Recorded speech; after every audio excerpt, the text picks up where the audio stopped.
I like all kinds of basses, so it doesn't, I don't really.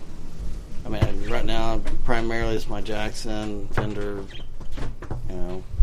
but I can go from Yamaha. I'm looking heavy right now, like old school Yamaha. So,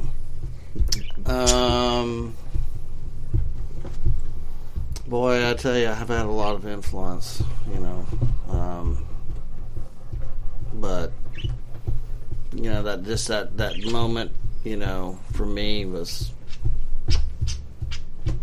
Geddy Lee, Steve Harris, in the day that I always. We didn't have the internet back then, so you had to go down and get your drive, ride your bike down the store and actually buy a record. Hey man, I'm young. I'm not that young. I do remember vinyl. Yeah, vinyl. Yeah, it was a lovely thing. Yes. Yeah. I saw the record player. My dad is cool. So so with those guys, that was always they were big bass influences back in those days. But I have a lot of different perspective of different kinds of music, from being classically when I first started to jazz to rock to country. I'll ask you the same question then. Whatever's out there taps you on the shoulder and gives you one chance. You can shake the hand and express your gratitude to one guy. Yeah, it'd be Steve Harris. Again, enlighten just for Iron Maiden. There you go. Again, I know, because I mean, if I had to say that was the person that really kind of influenced me heavily, that's the person. For sure, 100%. What about the girl from the Go-Go's? I liked her. She was good. Or Bobby she Dahl. was pretty good. Bobby Dahl from Poison. Bobby Dahl, yeah. Eric Brittingham. What's her name? I'm not even messing around. I can't think of. Ren Martin's going to kick me. The chick that wrote all those wonderful bass books, and she was part of the Wrecking Crew. Carol Kay. Carol Kay. Yeah. See, I dabbled in bass. Yeah. And whenever I try to pick her brain. Right. Man, she played on everything. Too. Yeah, man. It's just like multi-style mastery. There's a great YouTube video out there for trying to show Keith, not Keith, trying to show Gene Simmons how to play a bass line, and he just can't get it. And it cracks me up. But so you both kind of hit on this, and this is something that I suspect to be generational, but I'd like to get input. You both mentioned Rush. Mm-hmm. And for guys my age, like, we all know Rush. I mean, that, and not just from like classic rock radio stations even, but just, I mean, when you're coming up and you start looking into the guys that you like, mm-hmm. Rush is a name that comes up, even from people that I would never have expected, like the Foo Fighters. Oh, sure, yeah. So, yeah, but to me, they were never somebody on that level like Clapton or Led Zeppelin or something. But from your generation, I hear over and over and over again how big of an influence Rush was. And absolutely, why do you feel that is? They were Rush. Nobody else was. Nobody else can be. They were just one of those. It was like one of the more like one of those bands, user friendly, things that could fit into classic rock or rock radio in the 70s. Mm-hmm. But it was kind of pushing the envelopes, being progressive music. Wow. We were talking about Yes or King Crimson or bands like that. I mean, most people know when they first came out, how that, when they were on the radio station in the Detroit area, everybody thought it was all Led Zeppelin stuff, and there's just they're evolving from that era into where we grew up, watching or listening Exit Stage Left. I mean, I've went through 5 cassette tapes back when we used to have cassette tapes. Again, I'm not that young. So. I got one in the Jeep that won't work anymore. But that's a great question. That's a really good question. It's a musician band for the most part. But Rush is like one of those bands, and if you grew up in that era, you either hated passionately you really loved? I mean, the women, And I don't think that's the really women changed don't so seem to much dig it today. as much as the dudes. Right. They don't like the right. singing. They don't like. No, I saw it's them hard to last year. listen There to was Right. And probably for 15,000 men at their show and their grandchildren, and everybody's playing air drums at one time. for Beautiful sight. I mean, we were in high school playing Red Barchetta, you know, and like people don't. You're not gonna, you know. they were punk rock enemy like number one. Mm-hmm. Just and as a punker myself, like that's the stuff that always got me was 3 minutes, let's do this thing, Black Flag and Op Ivy and the Ramones and all those guys. But Bad Brains. Bad Brains. I used Love to them. I used to tell people that HR was my real dad because there's a picture of him at a house show, like leaning in the mic, same hair, same face. That's awesome, dude. But and I never got the hate for Rush because Rush isn't Kiss. Nah. Like I totally get why the punk rockers hated Kiss. Oh yeah, I too. get it. Now that I'm older, I totally get it. Because and to this day, and there are people out there who will crucify me for this. I just don't get it. It is, freeze dried, commercially produced.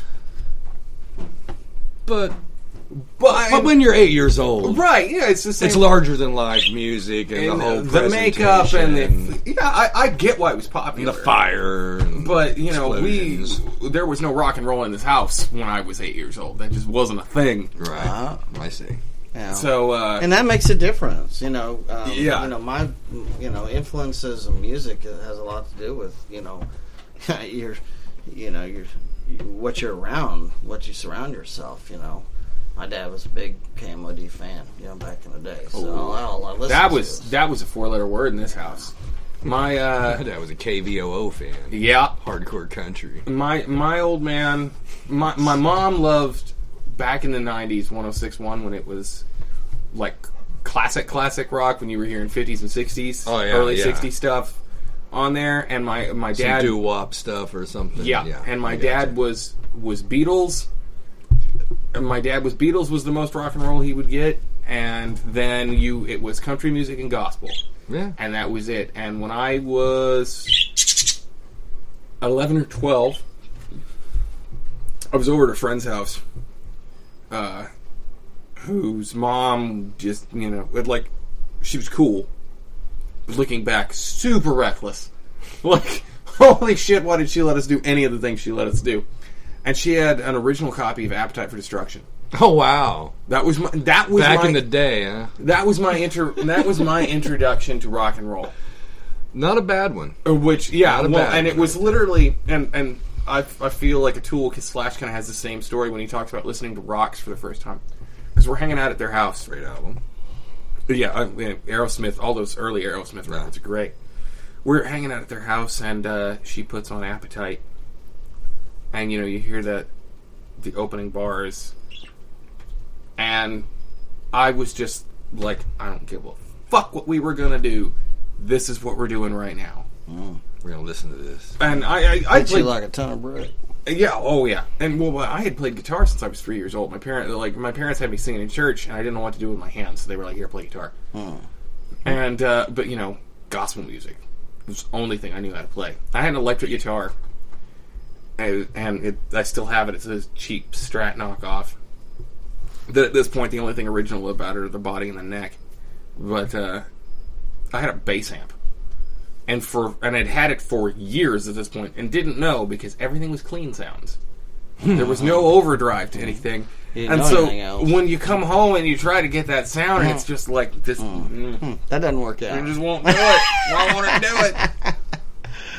Turn the gain up all the way and hope for the best. See, and it's still just like all you're going to get is this noise kind of thing. So, I mean, for a me, bass amp. like I even as a punker, like I definitely got a lot more stuff than I think they did. But Rush seems to have had this huge impact that goes sometimes ignored, and I don't really understand why. Well, their stuff really wasn't radio friendly. I mean, just a few songs here and there. I look at Rush as like kind of like a corporate band almost. It's like everything they've done is, it's just catered to a different kind of specialty audience. It's not for the masses. No, They seem to be Right. like the second coming of Cream in a lot of ways to me. I always love 3-piece bands. Sure. Because you've got the bass player on vocals And keyboards. and three of the best musicians of that era. Absolutely. Well, we can talk about King's X then. Yeah, Well, Best vocalist. another great act that doesn't get. They don't get a lot of Not at all. credit. I went through a phase in high school where I was super into those guys. And Oh, I still am. Hell. They still hit my playlist, but it was just like for like 6 months. It was just like with Doug, Pinnick himself, man, he played this. It was this off kind of. It was basically the band's guitar, bass, and drum tech, and they were called Razor 13. And they played at Backyard Bar there in Tulsa quite a few years ago, and Doug sang for him, did one album with him, because King's X was on break, and got to hang out and talk to him, and really nice guy, man. I think that show's still on YouTube somewhere from the Backyard Bar. It's really cool. I'll have to check it out, and also please do. Hopefully all of our listeners here. So that's an interesting point that I'm gonna have to try to hit with our guests as we go forward. Just seeing, because Rush is a band that keeps coming up. Like, you expect Zeppelin, you expect the Stones, you expect the Beatles, and Sabbath, but Rush is one that I'm consistently surprised in, because of the fact that I don't ever hear anyone, like when I ask the album question, nobody says Rush. When we ask, It's a different question. right, but it's they had such an influence. But And it that's- seems that like was a tough it's their question. career. It was a very tough question. even for me, because I really like, Exit Stage Left, Moving Pictures, was, the, 2112. 2112, yeah. It's just, and Farewell for to me, Kings. Steel. Caress of Steel. I was a metal guy, but I still, Fly by respected Night wasn't the that music. bad. I think that's the whole, part of it. And secondly, going back to our generation, we didn't have all this stuff where we could just pull up something and, oh, this sounds cool, I could do this or whatever. So a lot of times, I go to a tape place and just look at stuff, and you're just basing it on visual. the cover. That's all you're Or doing. what you read about in Hit Parade, or Maybe. you totem, or they used to have rush hour every. What is it? Was it every night? Every night. Was it Yeah. every night? Yeah. It was every night Every at 10 night. o'clock. They play an hour of Rush. Yeah. That's like 2 songs. And it's like, Yeah, okay, basically. 2 or 3 So songs. you get get Xanadu exposed to that through those channels, and now it's just like, man, Cygnus X1. take your pick, whether it's regular YouTube or regular Facebook. Oh, yeah. I mean, there's just so many more outlets now. It's Yeah. I remember being 13, and for our junior high talent show, we were going to play YYZ. That's a good choice. Let me know how you Yeah, that. it went super well. Good. We luckily we got preempted. The band that went on before us went way long, so we didn't get to play. And I'm thankful I thankful see. for that to this day. Go ahead and tell him. Tell him what we played. Which time?